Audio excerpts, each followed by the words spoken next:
Hi folks, let's give me the talk, a Hitchhiker's Guide to how to create an open source business. So that's the first slide, you see it here.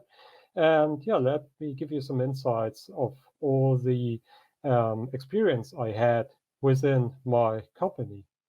First of all, it's a beginning for you. You're thrilled by your idea. You think it's great. And you say, hey, Silicon Valley, here I am.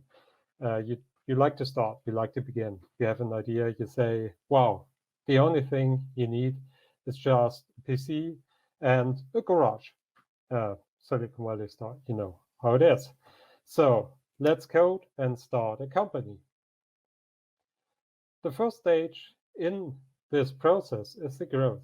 So you have acquired the first customer and you're quite happy because you see you can present your software, you have some skills, you did some things before, probably you worked on your software for half a year or a year, and now the customer gives you direct feedback on how good or bad your software is. After a while, your company grows, you're getting bigger and bigger, and with that, you also start to hire people to work with you. And you talk with the people, you try to find the programmers, you try to give them your ideas and tell them the basic principle of your software. And it feels like changing the world. It's a great feeling, definitely. After a while, you succumb to a point which I call the disillusionment. So it works well. Everything is fine. But after a while, you really come to a point where you feel a kind of it's getting slick. Yeah, thousands of problems occur. You have to deal with a lot of different topics. You have to deal with paperwork. So it's tax advisors, it's the lawyers, it's all the people who want to have money from you. And the problem for you is that you need money and you need more money and you need more customers because you have a group to pay and you have a company to run and you have a lot of different things like servers, websites, and loan and so on. So yeah, you're in a situation where the beginning was great, but after a while the enthusiasm begins to fade. So as you think, okay, I didn't think that yeah, creating a company or running a company could be that strenuous. And let me tell you, it is. It could be really strenuous. It's cool, but be aware of the point where you get into this kind of disillusionment.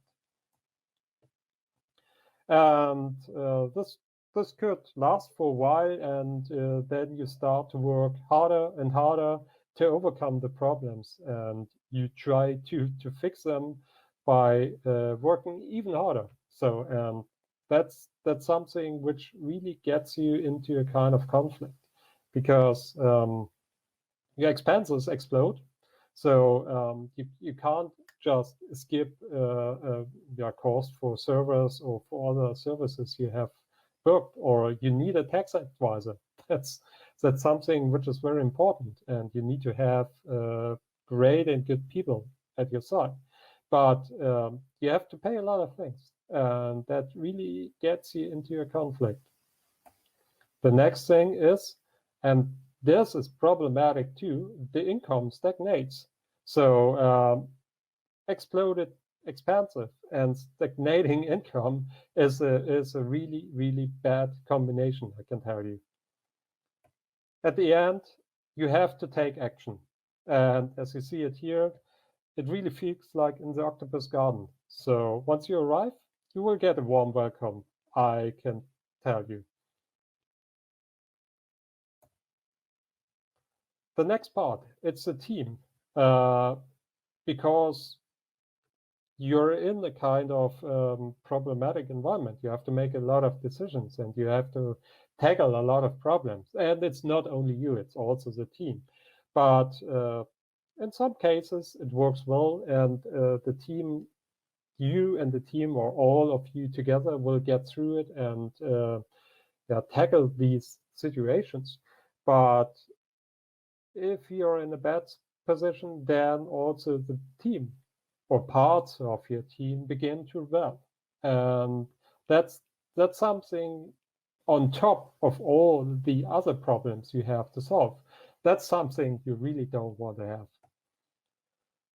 The problem is, as I said before, you need more money, the expenses explode, the income stagnates, but the productivity also decreases if your team makes problems. And that's something really, really dangerous for your company. And as I said, we want to talk about open source business, and but this is a crucial point. The team is a crucial point in regard to the open source license, which I will come back on later. So a lot of problems. The problems are growing each and all day, and sometimes it feels really bad. And the only thing I have to say now, take action. Now, you have to take action. That's the most important thing for you. Let's talk about the leadership. When you're getting to these troubles, you always have to have a look at yourself. So do you lead the team in the direction? Do you have a good leadership model? Or what's the problem? And the first question you have to ask yourself, and where you have to get to, is who is the captain of the ship? Is it him? Or is it her? Or is it the bank? So some people also think, okay, now I have a venture capital, or I have a credit from the bank. So they lead you and they direct you what to do. They say, okay, you have to pay back the credits and so on, or you have to do this, you have to do that, you have to go that direction, you have to do this, we have to use this technology. No, it's not them, stupid, it's you. You have to lead the company, and you as the leader are responsible to make the correct decisions. And no, not even the correct, you have to make a decision, even if it's wrong sometimes, but it's up to you to lead the company, and you are the captain of the ship. Keep that in mind. And the last stage is probably what we have to say. It's an open fight. So with the team, with all the problems, you have arrived at a point where you can't get back anymore. So you have to find a solution. And if your team and parts of your team begin to rebel, the only thing there's no other way. What you have to do is to get all of these subversive people and team members out of your company. And you have to do it even despite of the fact that they have good skills, or that they are technically very good. You have to get them out. Otherwise, your company dies earlier than you could think. So get them out of your company. And I say immediately. So the earlier, the better. And now let's have a look at the problem. And even in regular business. So if you have a proprietary company and doing proprietary business and so on, these kind of problems are hard. It's not an open source stuff, it's not a proprietary stuff, and it takes a lot of stress, time, and money, which you could better spend on your customers than on solving these problems. And as I said before, you have enough problems at this stage. But when you're doing open source business, then the team stuff and the personal stuff and the member stuff, it's even worse. And I only have to say, which license do you use? Have you a strategy? And in proprietary business, it's as I said, it's hard. But in open source business, what you did so far is open source, so others can take it and do their own business. So you definitely need a strategy, and that's what we want to have a look at. Yeah, it's the license. So the main question for you is, how do you make business? What's your strategy? How do you make money? So even if we do open source, it's business. You have to make money. With no money, you can't pay the people. Without money, you can't create the ideas and put the ideas into software. So all over, we need the money. It's not only the money, but we need money to pay for this business. So have you thought about it yet? If not, I would really recommend you to think about your open source business model. There are so many licenses. It's BSD, MIT, Apache, EPL, LGBL, GPL, LGBL, and so on. So, and what we have experience in what we do was also a lot of universities, a lot of students, a lot of people in the beginning of their companies. They say, I don't care.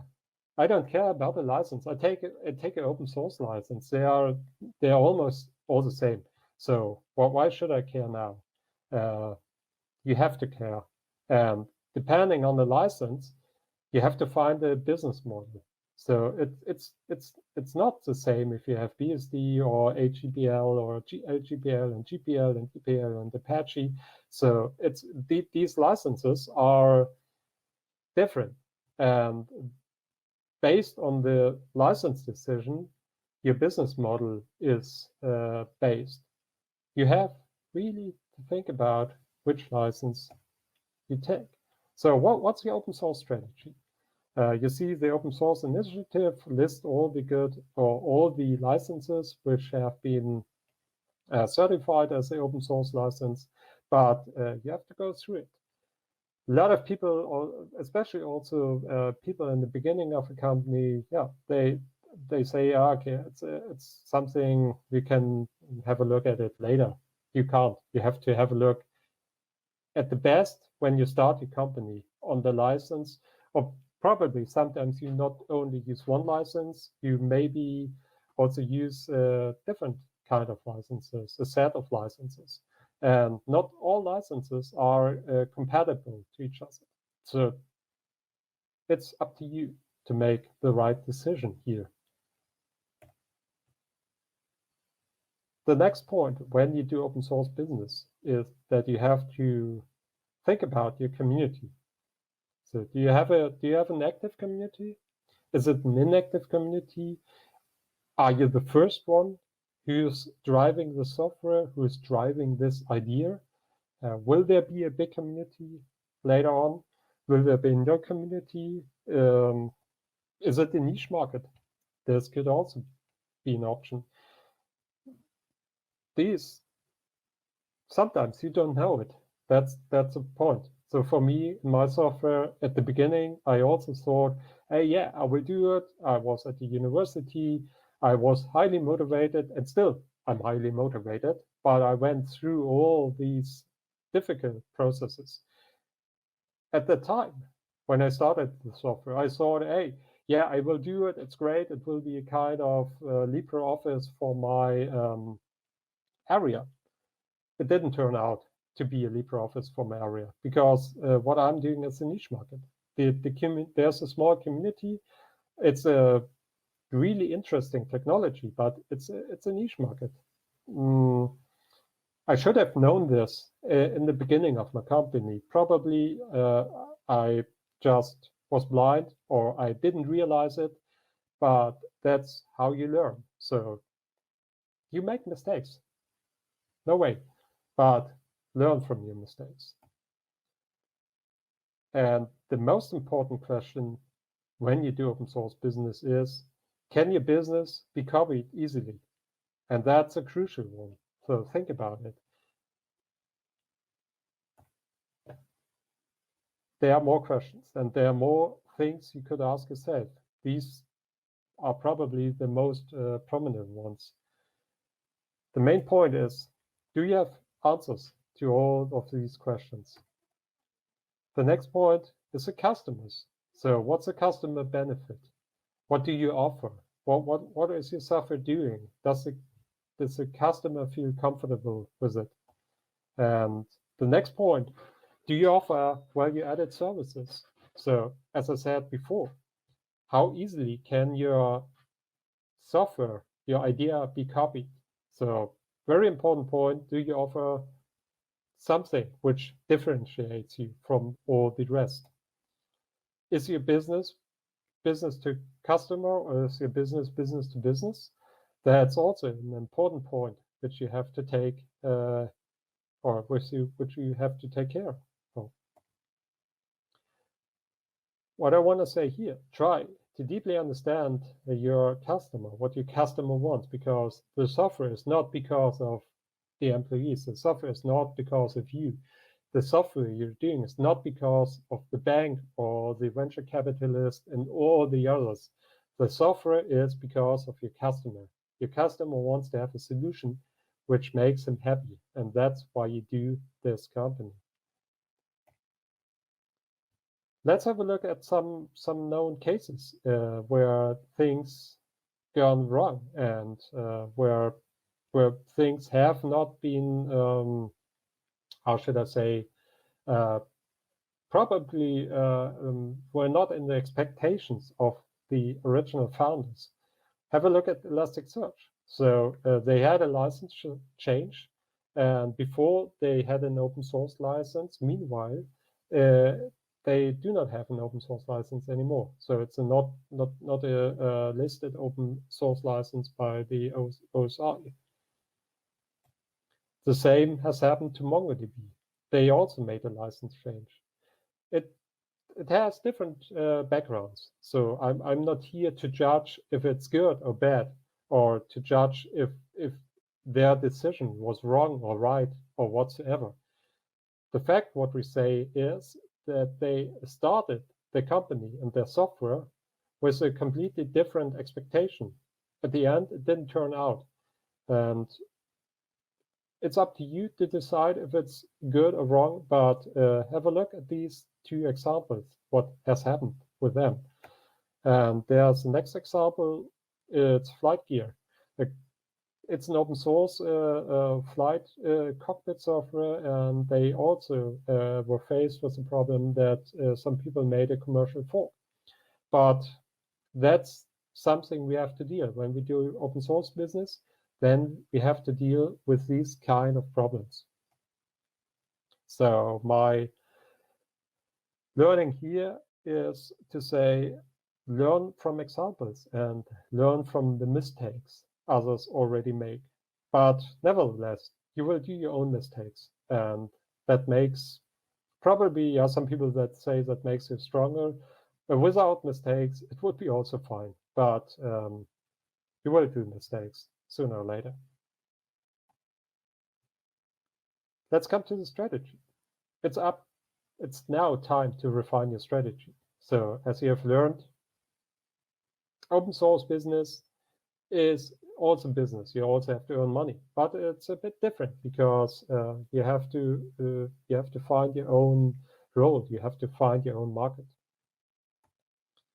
So if you get in problems, reach out for help. Ask others. Get into your network. Ask people what went wrong. Study all these examples, which you can find in the net, where you have all the articles and the papers. Eventually, I would also recommend become a member of an open source foundation, either Apache Foundation or Eclipse Foundation or whatever. So when you do open source business, it's a good decision for you to become a member of such a big open source foundation and organization. And the most important point is reboot your business, find your strategy, renew and refine your business model. And now we are at the renewal. So concentrate on the customer benefit. If you're doing open source or not, it's all the same.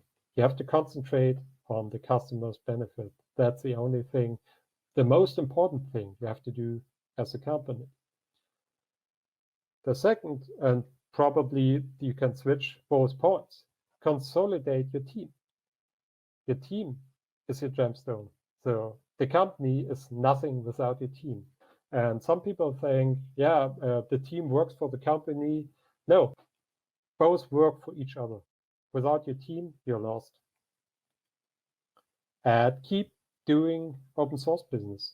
So when you run into problems, you might think, okay, I stop. I don't want to do open source business any longer. I switch back to proprietary licenses and so on. Please hesitate to do this, because when you go through the process to refine your strategy, then you're on a good way to run a successful business. And most important, your style can't be copied easily. And that's really something you have on your side. Let me come to the summary. So, especially at the beginning of a company, especially at the beginning when you're doing open source business, take your time to choose the right license. I'm not promoting the Apache or EPL or BSD or MIT or GPL or HGPL here. Take your time to have a look at the differences of all these licenses and have a look what you can do and what you can't do by choosing the license. So this is a very important point. The license is important. Take your time to study them. And that's a crucial one. Create at least a worst case scenario. So what could go wrong? Each and every time ask yourself, things go wrong and things will go wrong. And probably not all the time the worst things will go wrong, but things will go wrong. So be prepared for worst case scenario. And be aware of all these freeloaders. And okay, you know what I mean. I don't have it here. But there are a lot of people out there who want to cherry pick the low-hanging fruits. And if you have a business, you run your business because of your customers. And you want to earn money. You have to earn money. That's your strategy, and that's part of your company. But if you found a strategy and a good business model and a good open source business model, you are really on a good way. The last thing to say, I would say, have a nice conference. There are a lot of many different and many interesting talks this week. So this presentation is on Thursday, so you may have seen a lot of different topics before. All I have to say is have a nice weekend, have a nice conference, enjoy all the other talks, and don't hesitate to start your own company. It's a good journey. It's a stressful journey. Sometimes it's really a hard journey, and you really experience all the limits and all the problems. But when you got through it, you have learned a lot. And I wish you all the best if you have started your own company, for your own company. And hopefully, yeah, I was able to give you some insights today on what to do and what not to do. And yeah, last but not least, I want to show the Imprint. That's my software. That's me. I'm project lead at the Eclipse Foundation for ChemClips and Eclipse SWT chart. Yeah, last thing to say, we're hiring, so have a nice day. Thanks and goodbye.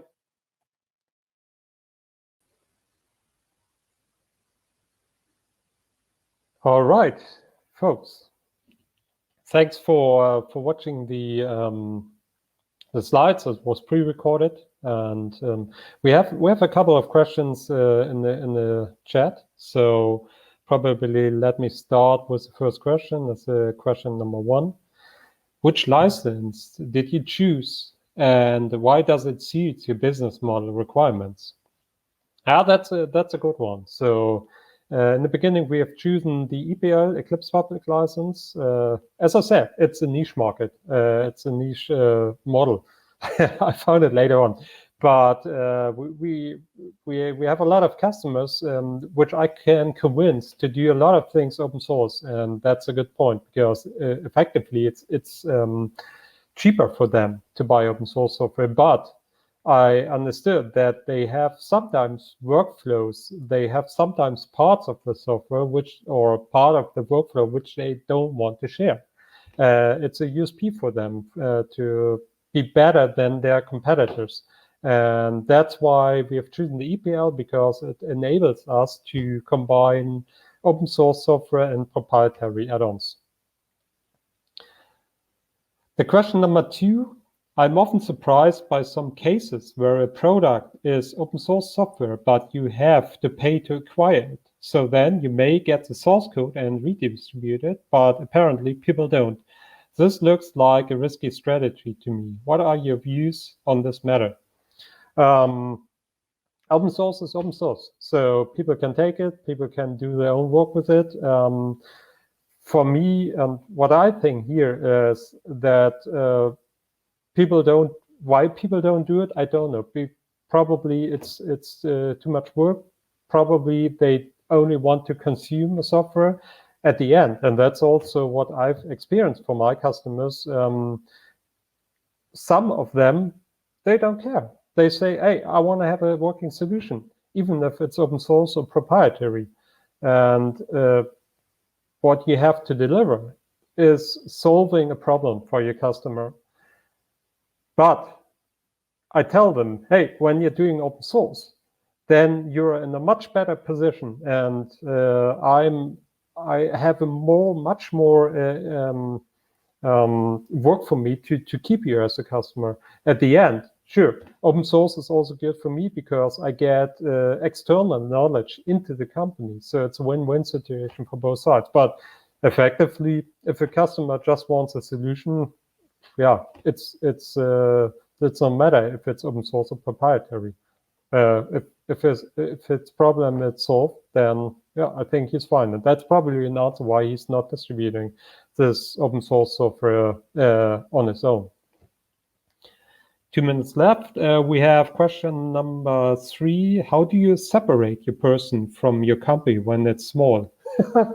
Yeah, that's a good one. That's hard. Yeah, that's in the beginning. You are the company, and the company is probably you. But that's yeah, that's a situation, and that's a combination which definitely leads to a point where you work harder and harder, and you are not able to scale your company. So you have to find customers, you have to make money, but you have to have a great team, and the team and you and the team and all together, because you are part of the team, you have to grow together, and you have to step back from some processes, but you're the captain. So it's not up to you to say, yeah, okay, let them sail, and then it will work out. So still, you are the captain. You have to navigate the ship. But at the ship, the captain is not going down into the basement and tries to repair the machine. That's where you have a team, and but it's probably one of the most challenging things in starting a company and in making a company grow. But it's a good point. That's a good question, definitely. I think we have a few seconds left. So there are no more questions. Then I say, thanks, have a nice conference, enjoy the meeting, and have a nice EclipseCon next year in person again. Bye-bye.